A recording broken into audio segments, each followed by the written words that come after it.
Chers amis, bonjour, bienvenue dans ce Good Morning Market du 27 février. Beaucoup de tension, beaucoup de suspense, j'ai beaucoup de choses à vous dire. On est à un moment charnière, Bitcoin qui est tombé hier soir à 83 000 $ environ. Il nous fait une crise et attention, il ne faut surtout pas qu'il clôture en dessous de 86 000 $. Donc on a méché ce niveau, on a rebondi et au final on est en train de faire une baisse impressionnante de 25% depuis le plus haut historique. Alors il faut que Bitcoin tienne parce que sinon, éventuellement le marché, le S&P 500, le gold pourrait être entraîné dans le sillon de Bitcoin à surveiller, surtout vis-à-vis du S&P 500. Alors c'est la grande question, est-ce que le S&P 500, les indices, les actions vont suivre Bitcoin? Parce que Bitcoin en général est ce qu'on appelle un leading asset. Il bouge en amont des actifs risqués, parmi les actifs risqués, il est surveillé en particulier par les hedge fund managers pour cette raison. Alors on a Nvidia qui a annoncé les résultats hier soir, ça a été un petit peu un non-événement, on a des résultats supérieurs aux attentes. Le BPA est sorti à 89 centimes contre 84 centimes attendus, Nvidia est en train de baisser de 1,5% actuellement. Le S&P 500 va tenter son double bottom après un double top. On va en parler dans cette vidéo du GMM dans quelques minutes. Beaucoup de choses à vous dire. On va aujourd'hui parler de la totalité, surtout du gold, mais aussi du S&P 500 et du Bitcoin. Alors, j'ai quelque chose à vous montrer. J'ai les flux sortants. Les flux sortants de Bitcoin, ils sont assez impactés. Donc on est fortement descendu dans les flux sortants des ETF dans Bitcoin. Calendrier du jour, chers amis, on bascule dans Xstation. Alors côté calendrier du jour, on a une journée très très chargée. On a le PIB américain. On a les commandes de biens durables à 14h30 toujours, donc c'est un petit peu la même stat. On a les demandes hebdomadaires au chômage à 14h30, mais vraiment beaucoup d'infos. On a pas mal de banquiers centraux qui parlent. Il faudra surveiller avant l'ouverture si on ne va pas faire un gap à surveiller. On a également pas mal de stats en Europe. Alors, côté S&P 500, on est en train d'essayer de faire un double bottom après un double top. Il faudra, pour confirmer le double bottom, le double creux, casser cette golden zone située à 6075. Alors dans cette vidéo, chers amis, je vais vous présenter des mouvements mesurés haussiers, baissiers. Je vous invite, comme d'habitude, à regarder les vidéos éducatives que j'ai effectuées à la Noël 2024. Notamment pour les mouvements mesurés haussiers et baissiers. Mouvement mesuré haussier, c'était le 24 décembre. Alors voilà, on va sans doute remonter dans le S&P 500 et le moment de vérité va se retrouver dans cette boîte rouge. Si on tombe et qu'on ne casse pas la golden zone opposée, on sera dans des shorts, dans des ventes et la tendance haussière pourrait être en danger dans le S&P 500 et on pourrait basculer sur des ventes et des algos qui shortent le marché sur le court terme, à surveiller. Mais beaucoup de suspense. Concernant Bitcoin, avant de passer à l'or, alors Bitcoin, lui, il a atteint la zone limite. Vraiment, ça a été très chaud hier soir. Donc, Bitcoin a temporairement cassé la golden zone située à 86 000 $. C'est vraiment un niveau à ne surtout pas percer. Alors idéalement, il n'aurait pas fallu qu'on fasse cette mèche, car sans doute que des algos ont été stop loss en mode investissement. Mais voilà, on est toujours au-dessus, on est toujours en vie, on est toujours en survie dans Bitcoin, mais il ne faut surtout pas casser cette golden zone, sinon la tendance haussière établie depuis fin 2022 sera brisée pour les algorithmes. On bascule dans le gold. Alors le gold, j'ai beaucoup de choses à vous dire.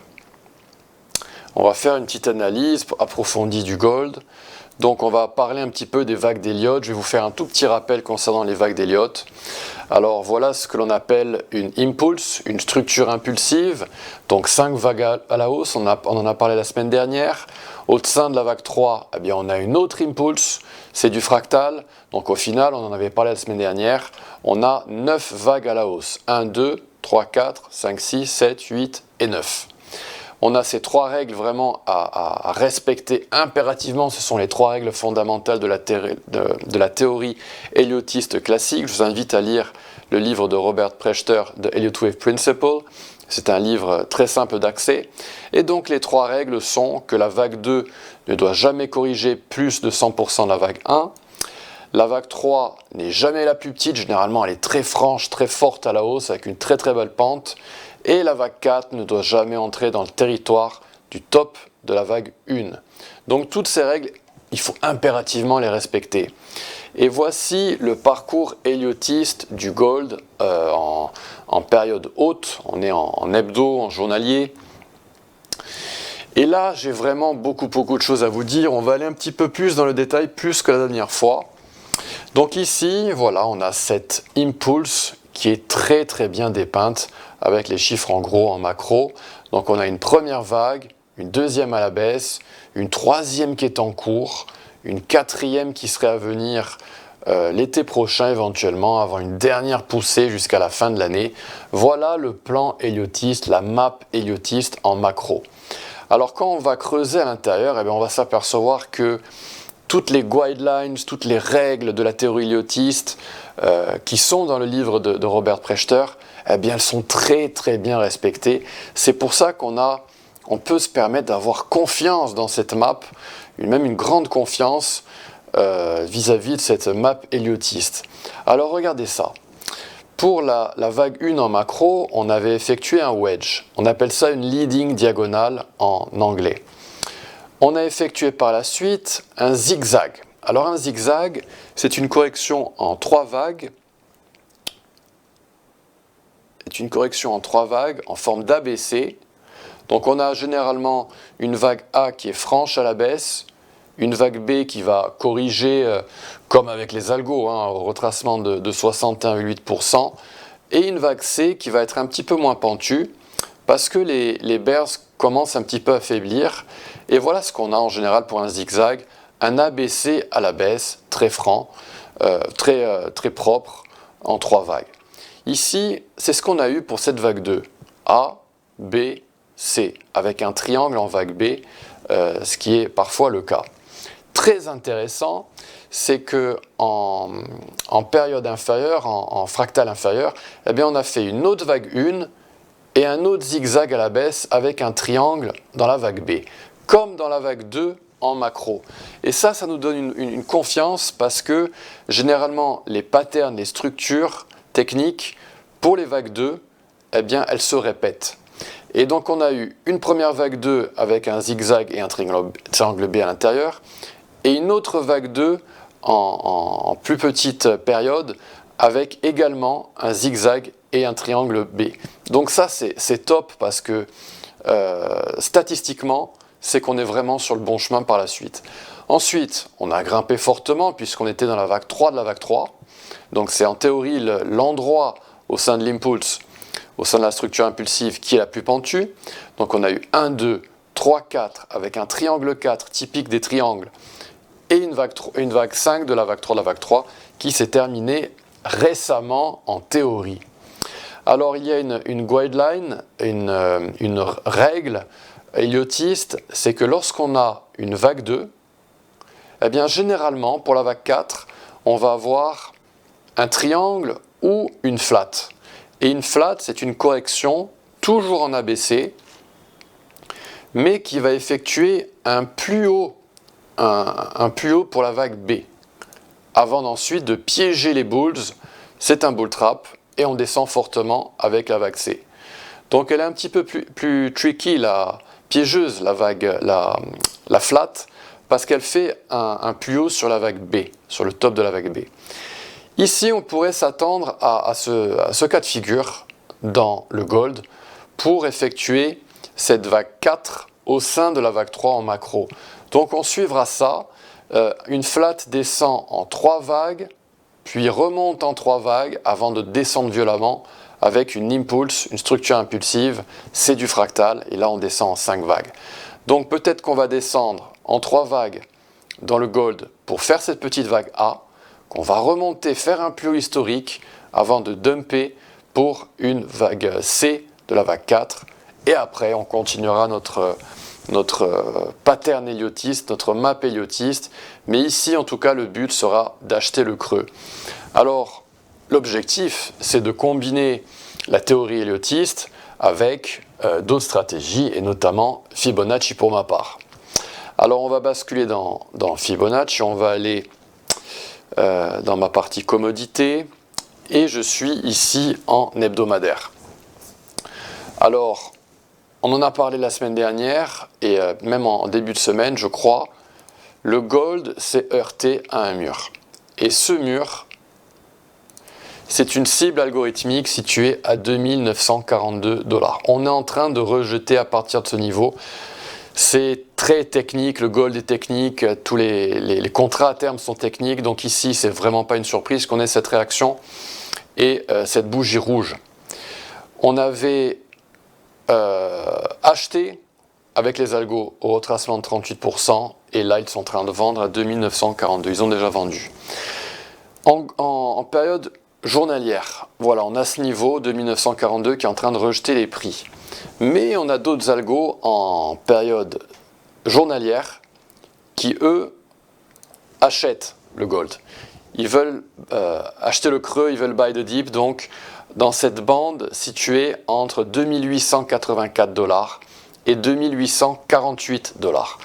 On a déjà atteint le retracement de 38%, on est en train de remonter, faire un petit piège pour les bulls, on est en train de redescendre, et l'objectif de ces algos est d'acheter le creux dans cette bande.